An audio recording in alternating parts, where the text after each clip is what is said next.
আজকের ক্লাসে তোমাদেরকে স্বাগতম।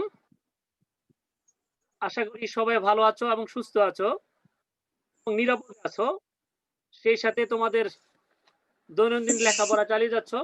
এখন অফুরন্ত সময়। আশা করি নিজের চেষ্টায় বাসায় নিজে আস্তে, আস্তে নিজেদের লেখাপড়া চালিয়ে যাবে এবং নিঃস্বাধীন মতো লেখাপড়া করে যাবে। এখন নিঃস্বাধীন মতো লেখাপড়া করলে হবে কি তোমাদের আ নিজে পড়লে তোমাদের পড়াটা অনেকদিন মনে থাকবে। তোমার জন্য হৃদয়ঙ্গম হবে খুব ভালো। আর আমাদের যে লেখাপড়া করো সেই লেখাপড়ার চেয়ে এখন যে স্বাধীন মতো লেখাপড়া করবা অনেক পার্থক্য আছে। এবং এখনকার লেখাপড়াই তোমাদের বেশি কাজে লাগবে। এখন তোমাদের সুযোগ। সেহেতু আমি তোমার পরে কথা শুনবো, হ্যাঁ?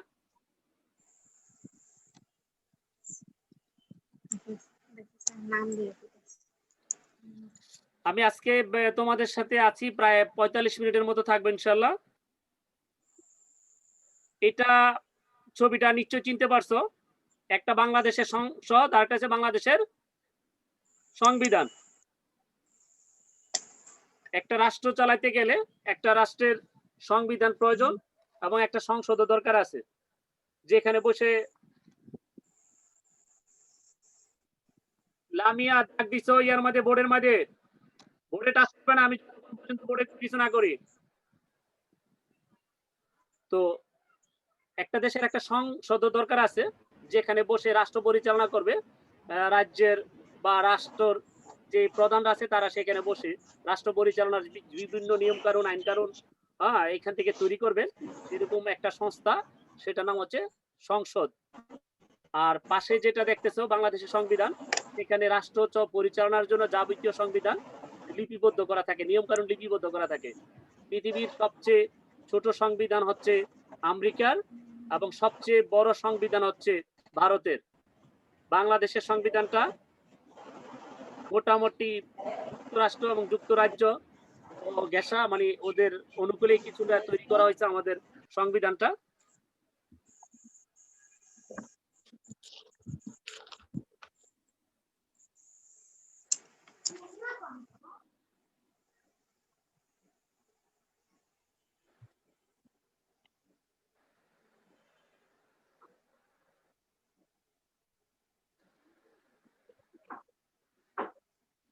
মাসুদ, চুপচাপ থাকো, আমি পরে প্রশ্ন করলে উত্তর দিতে হবে। জি স্যার। আজকে আমরা পড়বো বাংলাদেশের সংবিধানের বৈশিষ্ট্য।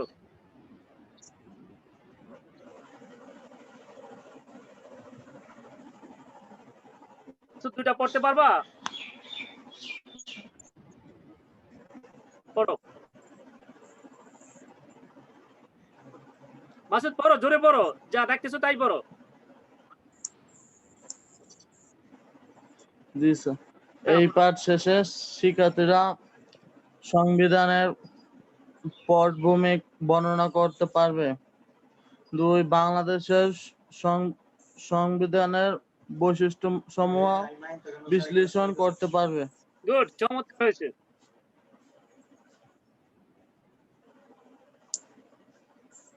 বাংলাদেশ সংবিধানের বৈশিষ্ট্যের অন্যতম হচ্ছে বাংলাদেশ সংবিধান হচ্ছে একটা লিখিত দলিল।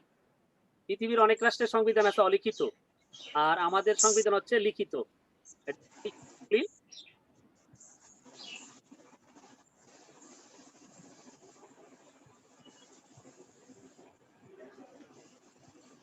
একটি ইরামত যেমন তার নকশা দেখে তৈরি করা হয়, তেমনি সংবিধান অনুযায়ী রাষ্ট্রের শাসন ব্যবস্থা পরিচালিত হয়। বাংলাদেশ সংবিধানের পটভূমি। বাংলাদেশের স্বাধীনতার ঘোষিত হয় 1971 সালের 26শে মার্চ, অর্থাৎ 25শে মার্চের রাত্রে স্বাধীনতা ঘোষণা হয়, যেটা রাত 12টার পরের তারিখ হয়ে যায়, অর্থাৎ 26শে মার্চ হয়ে গেছে।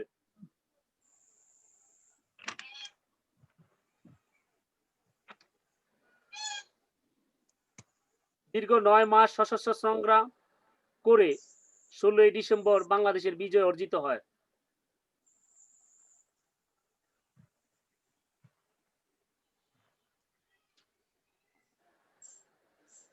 1972 সালের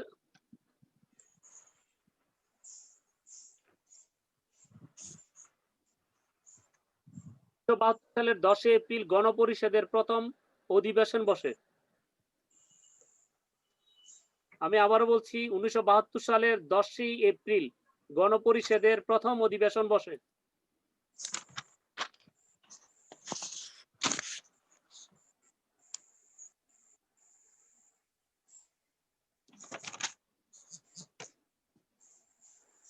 গতকাল তোমরা প্রশ্নের উত্তরটা পারছিলা। বাংলাদেশের সংবিধানের প্রণেতা ডক্টর কামাল। দেখতে পারছো ছবিটা? নিচে ছবিটা আছে তোমাদের ডান পাশের নিচে আর কি, ডক্টর কামালের ছবি, এবং উপরের তিনটা ছবি মাঝখানেটা হচ্ছে বাংলা লেখা। এক পাশে আছে জাতীয় সংসদ, আরেক পাশে হচ্ছে বঙ্গবন্ধু যখন শপথ করে সেই শপথের ছবিটা বানায় ছিল। ঘন ঘন ঢুকে আবার হয়।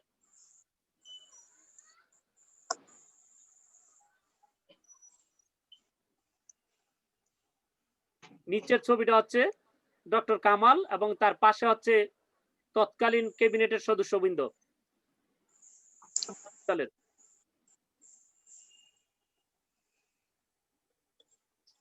সংবিধান প্রণয়ন কমিটি, যারা সংবিধান করে তার প্রণয়ন কমিটির ছবি। ডক্টর কামাল হোসেনকে সভাপতি করে একটি সংবিধান প্রণয়ন কমিটি গঠন করা হয়। কমিটি মাত্র 6 মাসের মধ্যে খসড়া সংবিধান প্রণয়ন করে 1972 সালের 30 অক্টোবর গণপরিষদে আলোচিত হয় এবং 4 নভেম্বর চূড়ান্ত অনুমোদন পায়। এই কথাটা তোমাদের একটু মনে রাখতে হবে। মাঝখানে যে কথাটা আমি বলছি, আমি আবার বলি, ডক্টর কামাল হোসেনকে সভাপতি করে একটি সংবিধান প্রণয়ন কমিটি গঠন করা হয়। কমিটি মাত্র 6 মাসের মধ্যে খসড়া সংবিধান প্রণয়ন করে 1972 সালের 30 অক্টোবর গণপরিষদে আলোচিত হয় এবং 4 নভেম্বর চূড়ান্ত অনুমোদন পায়। বাংলাদেশের সংবিধান 1972 সালের 4 নভেম্বরে অনুমোদন পায়।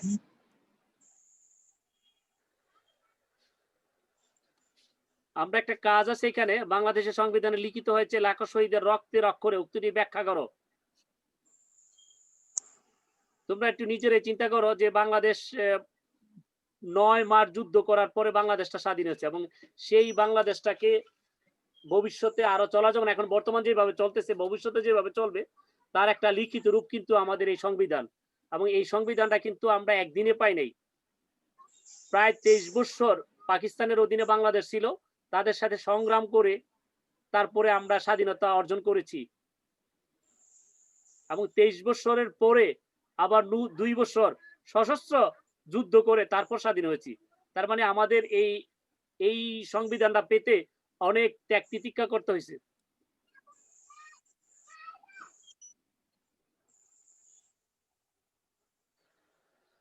এই পর্যন্ত সংবিধান সংশোধন হয়েছে 16তম,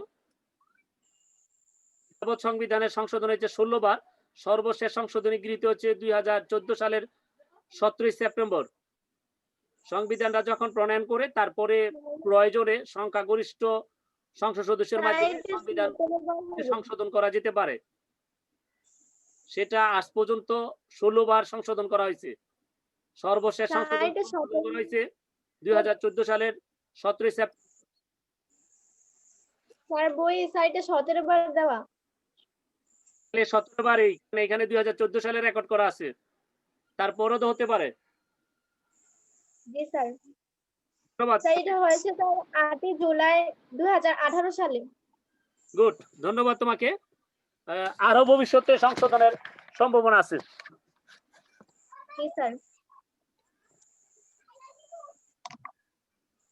একটু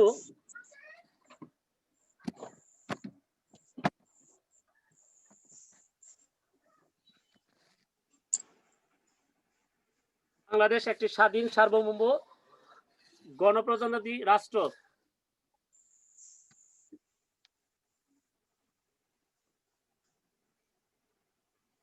এবং এটা হচ্ছে সংসদীয় সরকার পদ্ধতি।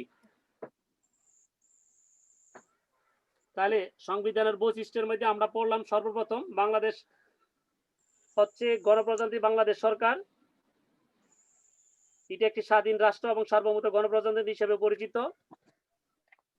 সরকার পদ্ধতি, সংসদীয় পদ্ধতিতে সরকার, বাংলাদেশ মন্ত্রী পরিষদ শাসিত এবং সংসদীয় পদ্ধতিতে শাসন ব্যবস্থা চালু থাকবে। এই পদ্ধতিতে প্রকৃত শাসন ক্ষমতা প্রধানমন্ত্রীর হাতে থাকবে। এখন কিন্তু বাংলাদেশের নির্বাহী প্রধান কিন্তু প্রধানমন্ত্রী, যদিও বাংলাদেশের রাষ্ট্রপ্রধান প্রেসিডেন্ট বা রাষ্ট্রপতি, নির্বাহী প্রধান কিন্তু প্রধানমন্ত্রী।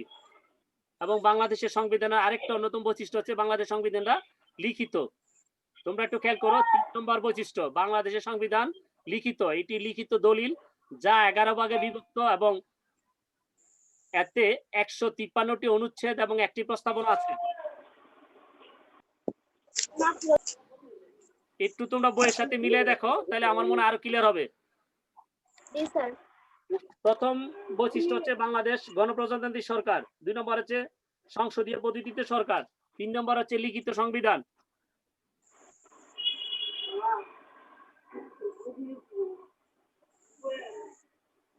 কালকে এটা পড়ছিলাম, জাতীয়তাবোধ, সমাজতন্ত্র, ধর্মনিরপেক্ষ, গণতন্ত্র। বাংলাদেশের রাষ্ট্রীয় মূলনীতি 4টি। বাংলাদেশের রাষ্ট্রীয় মূলনীতি কয়টি? হ্যাঁ রহিমা বলো, বাংলাদেশের মূলনীতি কয়টি? 4টি। 4টি।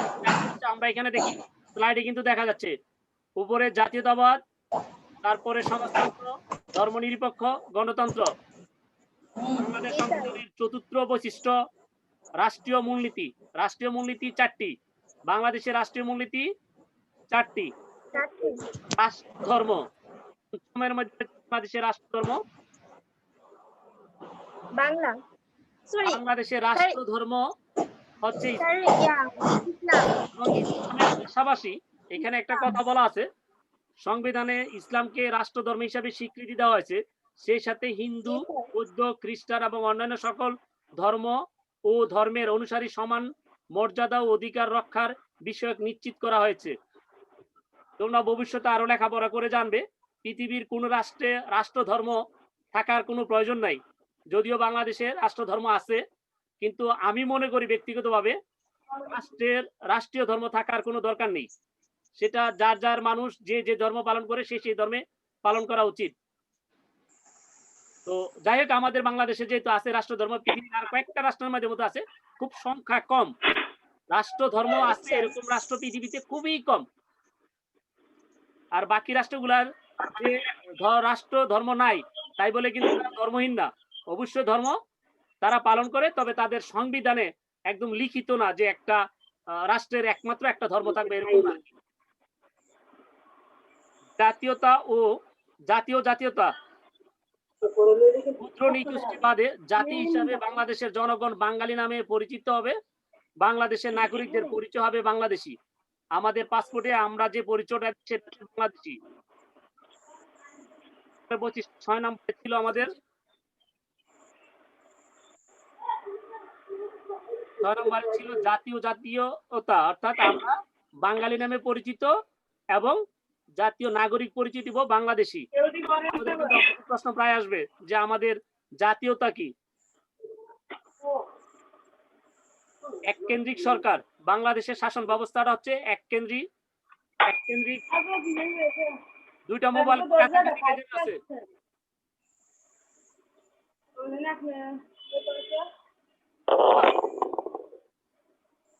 8 নম্বর হচ্ছে একক বিশিষ্ট আইনসভা। সংবিধানের একক বিশিষ্ট আইনসভার ব্যবস্থা রাখা হয়েছে। প্রত্যক্ষ নির্বাচনের মাধ্যমে নির্বাচিত 300 জন সংসদ সদস্য এবং তাদের দ্বারা নির্বাচিত 50 জন মহিলা নিয়ে এই আইনসভা গঠিত হয়।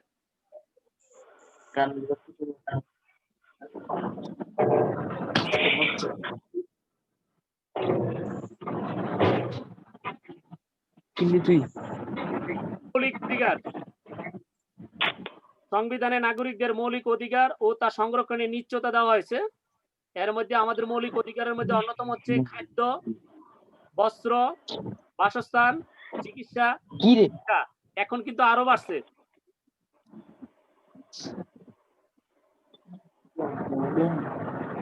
রাষ্ট্রীয় ক্ষমতা জনগণের হাতে। রাষ্ট্র পরিচালনা করে নির্দিষ্ট কর্তৃপক্ষ। এই কর্তৃপক্ষটা কি? জনগণ, জনগণের সার্বভৌমত্ব। সংবিধান অনুযায়ী রাষ্ট্রের সকল ক্ষমতার মালিক জনগণ এবং জনগণের পক্ষে নির্দিষ্ট কর্তৃপক্ষ এই আইনসভা পরিচালনা করে। অর্থাৎ জনগণে কিন্তু এই যে একটা ছবি কিন্তু দেখতেছে এখন এখানে, এই ছবিটার মাঝখানে একটা ছবি আছে, মাঝখানের আশেপাশে কিন্তু আরেকটা ছবি আছে। এতে বোঝা যাচ্ছে চতুর্দিকে যে লোকগুলা সেগুলো হচ্ছে জনগণ, এবং জনগণ তাদেরকে ভোট দিবে, তারপরে সংসদে পাঠায়। এই কথা পরে, তাহলে আমরা এতটুকু ক্লিয়ার হচ্ছি যে মূল শক্তি কিন্তু জনগণেরই। জনগণই কিন্তু, আমরা কিন্তু এমপি বানাই, মন্ত্রী বানাই, আমরাই কিন্তু জনগণ এদেরকে রাষ্ট্রে ক্ষমতায় বসাই। এবং কি রাষ্ট্র পরিচালনা করে যে খরচটা যায় সেটা পর্যন্ত আমাদের জনগণ হয়। জনগণের ট্যাক্সের টাকা, জনগণের কর, জনগণের ভ্যাট, এগুলো দিয়ে কিন্তু রাষ্ট্র চলে।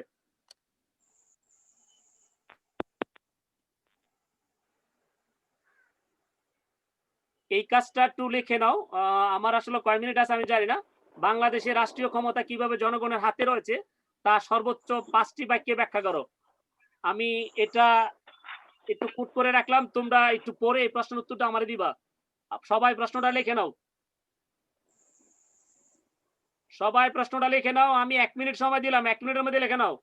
বাংলাদেশের রাষ্ট্রীয় ক্ষমতা কিভাবে জনগণের হাতে রয়েছে তা সর্বোচ্চ 5টি বাক্যে ব্যাখ্যা করো।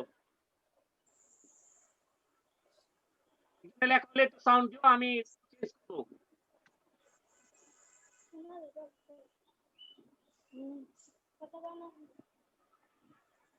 এটা লেখা হয়েছে তোমাদের প্রশ্নটা? জি স্যার। সবার লেখা হয়েছে? জি স্যার। এই প্রশ্নের উত্তরটা আমার লেসনের পরেই দিবা।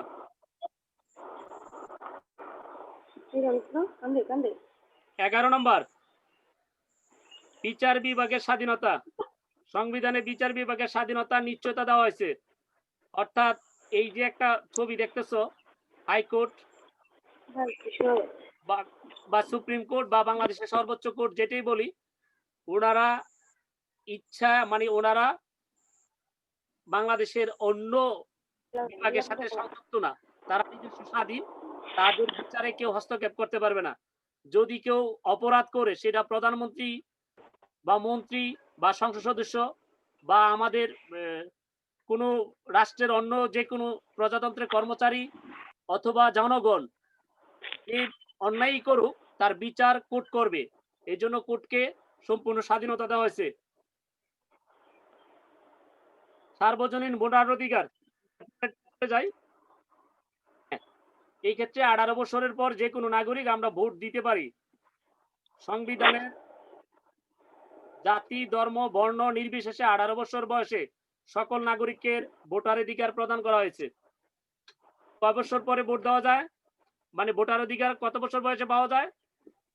18 বছর। গুড। মেয়েদের বিয়ের বয়স কত? 18। Good, 18। Good, good, very good. এদের বলি নাই, তোদের কিন্তু আরো বেশি।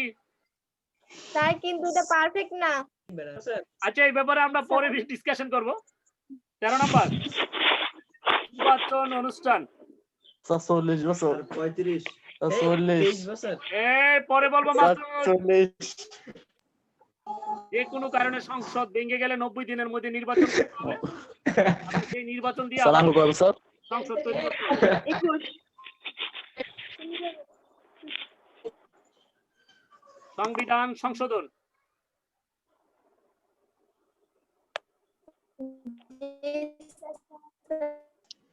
সংসদ সদস্যদের মোট জনসংখ্যার 2/3 ভোটে সংবিধান পরিবর্তন করা যায়।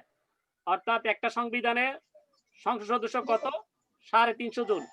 350 জনের 2/3, অর্থাৎ এটাকে 3 ভাগ করো। 3 ভাগ করলে 2 ভাগ যদি বেশি থাকে আর 1 ভাগ যদি একটু কম থাকে, অর্থাৎ 2 ভাগের বেশি যদি সংসদ সদস্য হয়, তাহলে সংবিধান পরিবর্তন করা যায়।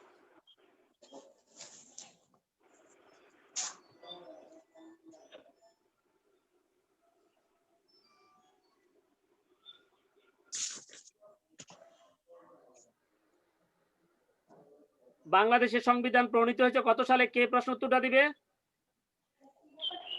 একজন বলো তো। আমি কিন্তু প্রথমে বলে গেছি। রুল নাম্বার 1 1972 সালে। 1972 সালে। গুড। বাংলাদেশের সংবিধানের বৈশিষ্ট্য যে আলোচনা করলাম, আমি এখন কিন্তু 14টা বৈশিষ্ট্য আলোচনা করছি। আমি আবার বলি, তারপরে প্রশ্ন উত্তরটা দিবে। একটু মনোযোগ সহকারে দ্রুত বলে যাব। বাংলাদেশের সংবিধানের 14টা বৈশিষ্ট্য হচ্ছে: 1 নম্বরে গণপ্রজাতন্ত্রী বাংলাদেশ সরকার, সংসদীয় প্রতিনিধি সরকার, লিখিত সংবিধান, রাষ্ট্রীয় মূলনীতি, রাষ্ট্রধর্ম, জাতি ও জাতীয়তা। স্যার আমাকে স্যার আমি দ্রুত বলতেছি, তোমরা প্রশ্নের সাথে মিলে তারপর উত্তর দিও। এক কেন্দ্রিক সরকার, এক কক্ষ বিশিষ্ট আইনসভা, মৌলিক অধিকার, জনগণের সার্বভৌমত্ব, বিচার বিভাগের স্বাধীনতা, সর্বজনীন ভোটাধিকার, নির্বাচন অনুষ্ঠান, সংবিধান সংশোধন। এর মধ্যে দেখো কোনটা কোনটা মিলে। কে বলতে পারো? দ্রুত বলো।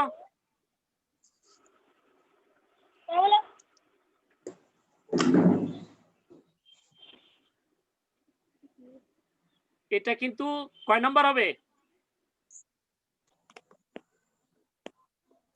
জি স্যার। এই প্রশ্নের উত্তর না পারলে তো আমি স্লাইড চেঞ্জ করবো না। তাড়াতাড়ি বলো। দরকার হয় বইটা সাথে নিয়ে পড়ো।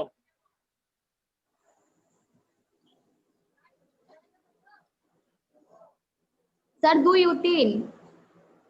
2 ও 3। তাহলে 1 কি বাদ যাবে?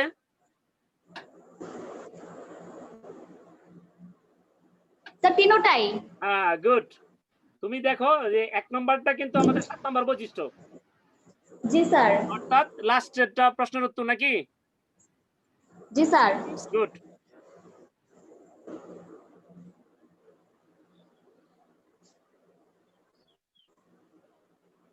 ছবিটা ভালো করে লক্ষ্য করো। চিত্রের গ্রন্থটি কোন অনুচ্ছেদে পরিবর্তন করতে হলে জাতীয় সংসদের কত অংশ সদস্যের ভোটের প্রয়োজন হয়? আমি একটা তুলনা দিয়েছিলাম 3 ভাগের, মনে আছে? 2/3। গুড, ধন্যবাদ তোমাদেরকে। এবং আমাদের সংবিধানের আরেকটা কিন্তু উল্লেখ করা আছে, মৌলিক অধিকার। হ্যাঁ, মৌলিক অধিকার। এই মৌলিক সংবিধানের মাধ্যমে কিভাবে জনগণ মৌলিক অধিকার রক্ষা করা হয় সে সম্পর্কে 10টি বাক্য লিখে এটা আগামীকাল ভিতরে আমার মেসেঞ্জারে খালি ছবি তুলে দিয়ে দিবা। এই 10টা বাক্য লিখে, আর কিছু না। কাজ দিব। ধন্যবাদ সবাইকে। একটা প্রশ্ন লিখে রাখতাম বলছিলাম, কোন প্রশ্নটা একটু বলো তো? বাংলাদেশের রাষ্ট্রীয় ক্ষমতা কিভাবে জনগণের হাতে রয়েছে তার সর্বোচ্চ 5 বাক্যে ব্যাখ্যা দাও। এখন বলতে পারবা?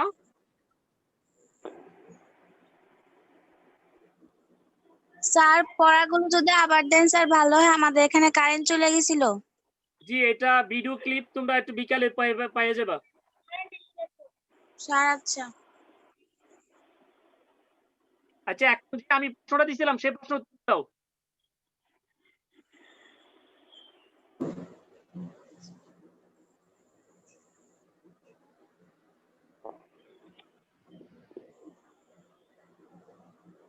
প্রশ্নের উত্তরটা দাও, না কাজটা বেশি কঠিন হয়ে গেছে?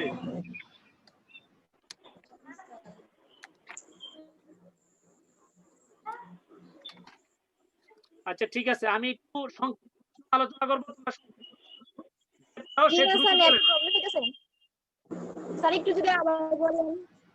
আবার তোমরা বইটা সামনে রাখো, সমস্যা নাই। 74 পৃষ্ঠা এবং 75 পৃষ্ঠা থেকে আমি সংক্ষিপ্ত প্রশ্ন করব। তোমরা শুধু উত্তর দিবা সাথে সাথে। কে আগে দিবা, যে আগে সাউন্ড করতে পারো, কোনো অসুবিধা নেই। সবাইকে আনমিউট করে থাকো এখন অবস্থানে, কোনো অসুবিধা নেই। বাংলাদেশের রাষ্ট্রধর্ম কি? ইসলাম। গুড। দ্বিতীয় প্রশ্ন, বাংলাদেশের রাষ্ট্রীয় মূলনীতি কয়টি? 14টি। স্যার একটু বলেছি, এটি হচ্ছে আমাদের বৈশিষ্ট্য, কিন্তু আমি বলছি রাষ্ট্রীয় মূলনীতি। গতকাল ক্লাস ও শাইন দেখো বন্ধ। মূলনীতি কয়টি? তুই বলতে গুড, নাম বলতে পারবা? তুই আমি দুই সাইডটা বিট মা এখন একটু আনমিট করে বলো, বাংলাদেশের মূলনীতি কয়টি, রাষ্ট্রীয় মূলনীতি কয়টি, কি কি মূলনীতিগুলো কি কি বলো? 4টি। বলো, 4টে নাম বলো। জাতীয়তাবাদ, সমাজতন্ত্র, গণতন্ত্র ও ধর্মনিরপেক্ষতা। গুড, মনে থাকবে তো? এই প্রশ্নটা কিন্তু তোমাদের জন্য খুবই খুবই গুরুত্বপূর্ণ। বাংলাদেশি নাগরিক কি নামে পরিচিত, মানে কি পরিচয় দিবে বাংলাদেশি নাগরিকরা? স্যার বাঙালি। বাঙালি এটা হচ্ছে জনগণ, জাতি হিসাবে বাঙালি। আর জাতীয়তাবাদ হিসাবে কি পরিচয় দিবে? বাংলাদেশি। চমৎকার, আসলে অনেক ভালো। বাংলাদেশের সংসদ কয় কক্ষ বিশিষ্ট? স্যার এক কক্ষ বিশিষ্ট। ভারতের সংসদ কিন্তু 2 কক্ষ বিশিষ্ট, অর্থাৎ 2 কক্ষ বিশিষ্ট। স্যার স্যার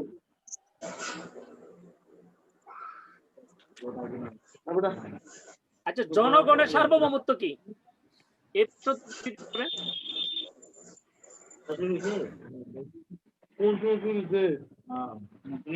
10 নম্বর বৈশিষ্ট্যটা লেখো তো সবাই। সংবিধান অনুযায়ী রাষ্ট্রের সকল ক্ষমতার মালিক জনগণ। একজন বলো, মাসুদ তুমি অপেক্ষা করে জামান নির্দিষ্ট কর্তৃপক্ষ এই ক্ষমতা পরিচালনা করবে। গুড গুড, ঠিক আছে।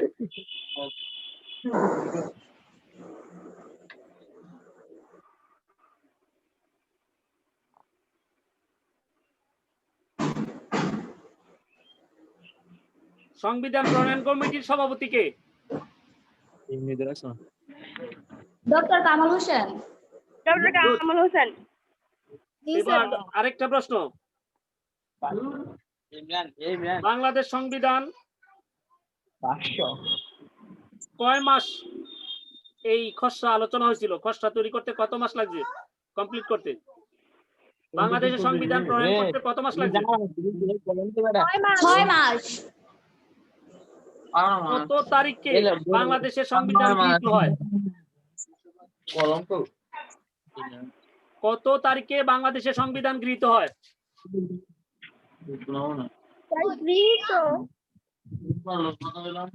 স্যার দ্বিতীয়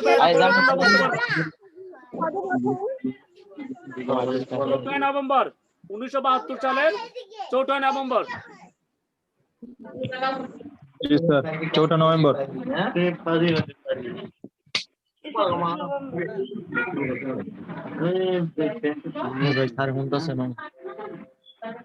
কিরে ওই নিজের আলাপ করস কা?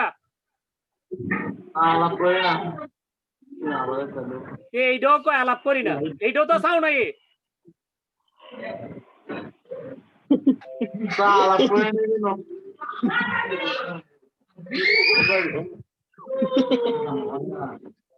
সর্বশেষ প্রশ্ন, 14টা প্রশ্ন, মানে 14টা বৈশিষ্ট্য কে একটু এক নাগারে বলতে পারবে একজন?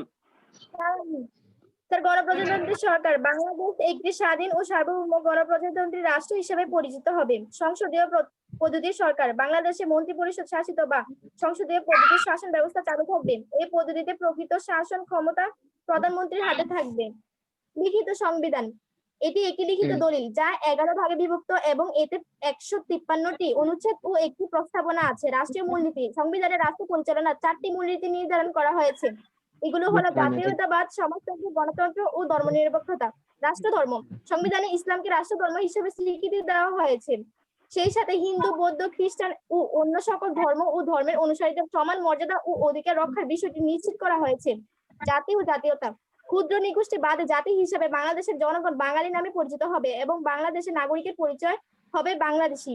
এককেন্দ্রিক সরকার, দেশে এককেন্দ্রিক